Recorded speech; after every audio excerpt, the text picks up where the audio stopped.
I'll bring carrots and peppermints. All right, we move on to the next spot on the card, 4:25 p.m., and it's the Packers Saints. And I'm with Dennis Garcia here.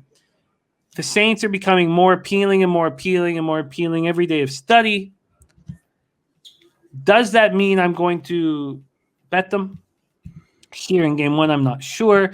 And the Packers to win the division was minus 150 when Babano and I made our futures video. It is now between minus 160 and minus 170. And the Packers to win the division, to me, seems like a slam dunk. It seems like the best bet on the futures market board. But I can understand why someone would say, no, the Bills to win the division is. But I still think that if something was to happen to Rodgers at some point in the year, that'd be pretty exciting to see what Love can do. If something was to happen to Allen at some point in the year, there'd be no excitement there. Packers, Bears, let's see what we're dealing with in the market. Oh, don't tell me. There we go. Okay, here we go. Green Bay opening as 2.5-point favorites. They're now 4.5-point favorites. This total is sitting at 50 right across the board at every book. When we go to the cash, we have 13,227 tickets in. And it is saying that right now the Saints are 4.5-point dogs.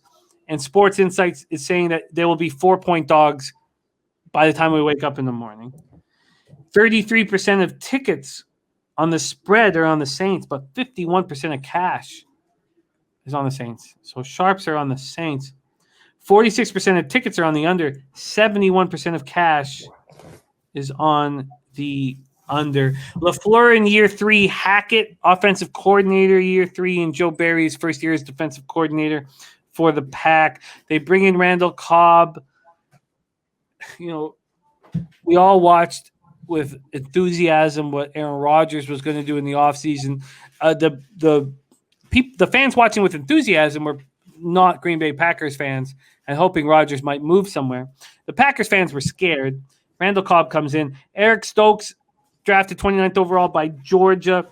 That's a big help to the backfield. Josh Myers, 62nd overall, is a center and should be starting right away. Amari Rodgers, round 3, 85th overall out of Clemson.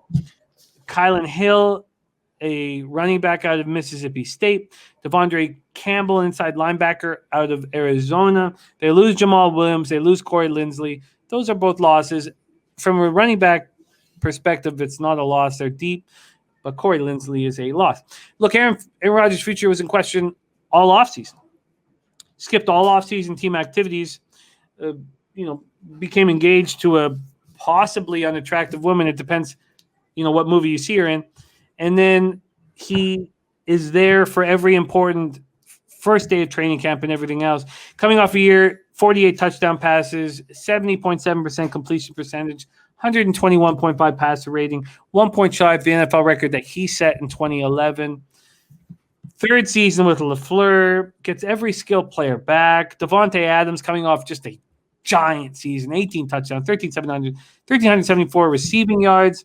Tonyan comes in most likely to produce. The guy was just a red zone threat at all times. Then they have Funchess coming back. We're not entirely sure what he's going to do after opting out.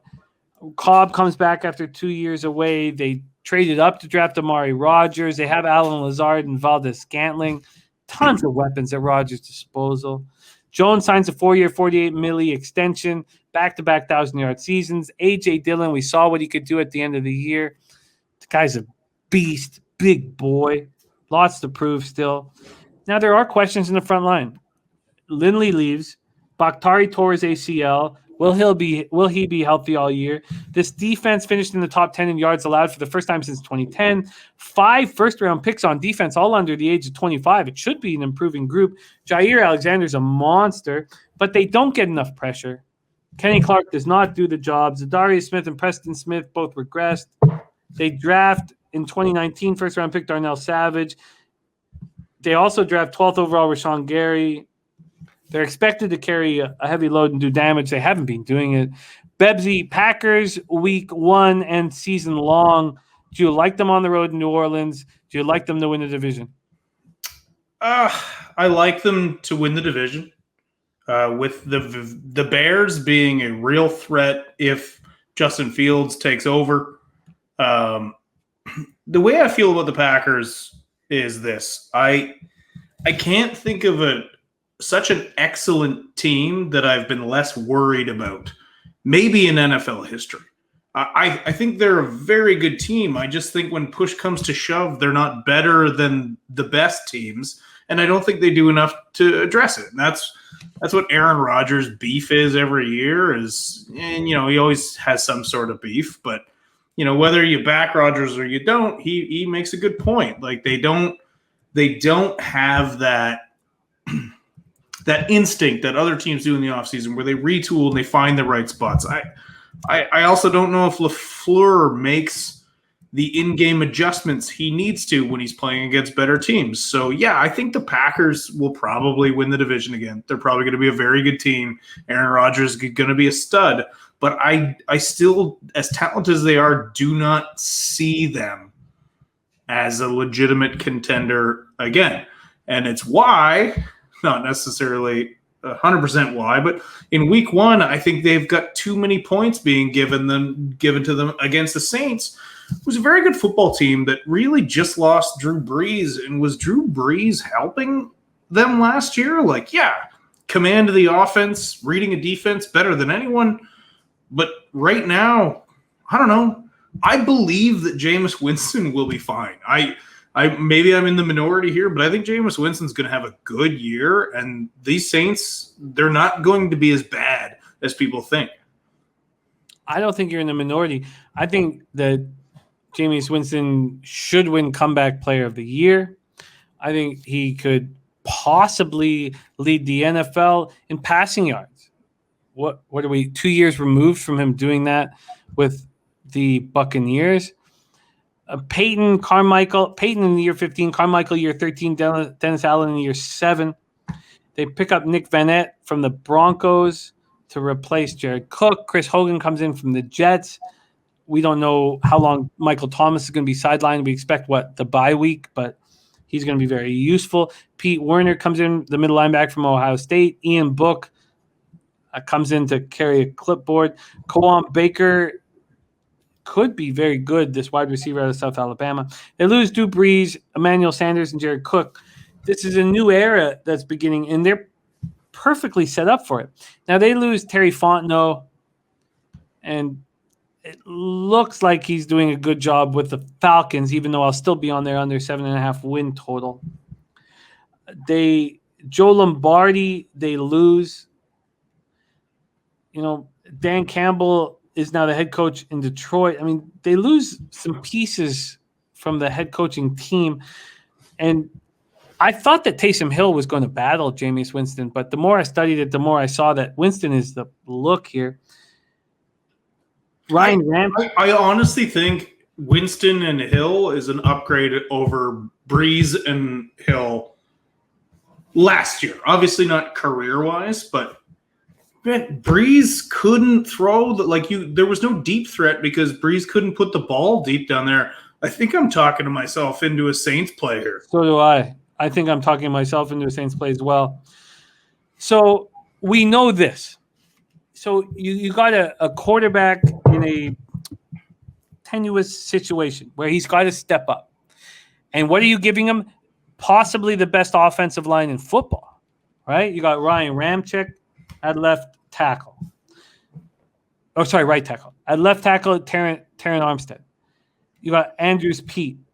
So there are those 3 Pro Bowlers right there. You got Cesar Ruiz, a first-round pick at right guard. Eric McCoy, second-round pick in 2019. That's what you need to have to succeed, and they're giving it to them. I think I've talked myself into a Saints play here. It's just too many points to give Green Bay on the road week 1 against a team that could play. Now, I know the Saints aren't playing at home, though, are they? They're not playing at the Dome. Oh, it moved. You're absolutely right. Fuck, it moved. What? God, I'm so sorry. I should have had that as. I'm so sorry that wasn't part of my initial breakdown. Of course, it moved because of. God damn, where is it again? It's in Jacksonville. Rodney Barton, thank you. That's a big. God, I should have. My fault. That changes things, doesn't it? Okay, let's go back to breaking the Saints down a little bit more and then decide if we should pull the trigger. We know Michael Thomas is going to be gone for at least 6 weeks, and Emmanuel Sanders is gone. And that was the issue for me, was that as we know that he's going to be protected, but who is he going to throw to? Traquan Smith is going to be expected to be the number one receiver. You got Marquez Callaway and Deontay Harris that have to step up. You got Adam Troutman. When was his last big season? In Dayton in 2019? That's the problem. I see. Look, this is an offensive coordinator, anyways, head coach that had Marquez Colston putting up Hall of Fame numbers. I'm not too worried about who's catching the ball. They've got Kamara. They've got a great O-line. They have one of the best offensive minds in football. They're going to be able to move the ball. Yeah, God, I'm my bad for not having a properly prepared for everybody. We know that Lattimore is a monster. The question, though, is who's going to be on the other side. Patrick Robinson retired at the start of training camp, so it's between P.J. Williams and Paulson Adebo out of Stanford.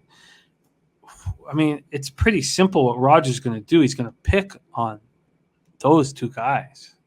Pick on them.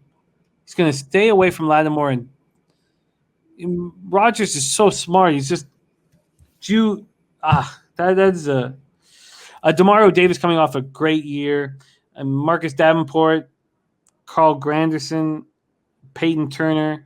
One of them will be playing across from Cameron Jordan. But what do you expect from Cameron Jordan? I mean, Cameron he's not getting better. I don't expect a big drop off either. 7.5 sacks last year. I mean, that's not enough. Wow. I'm going to hold off on this game because they're not playing at home. That's the only thing keeping me from betting the Saints right now. And that's not because Jameis Winston can play in Florida. We know that. But I just don't I don't know about the rest of the team playing outside of home. I don't know how much, like, I know they've been shifted where they're playing practices. I don't know how much it affects them, but for me, it's Saints or bust in this game. I agree. It's Saints or no bet. Interesting. Okay, we move on. I'm gonna very, very quickly. I know we don't have time for this, but what are your thoughts on the Saints win total? It's sitting at. Sorry, here we go. It's sitting at 8.5. It's heavily juiced to the over at -155. You don't need to make that decision right now, but I mean, it makes sense to me though, because I do think the Saints are that good. It does. I think that they're undervalued right now, and God, -155.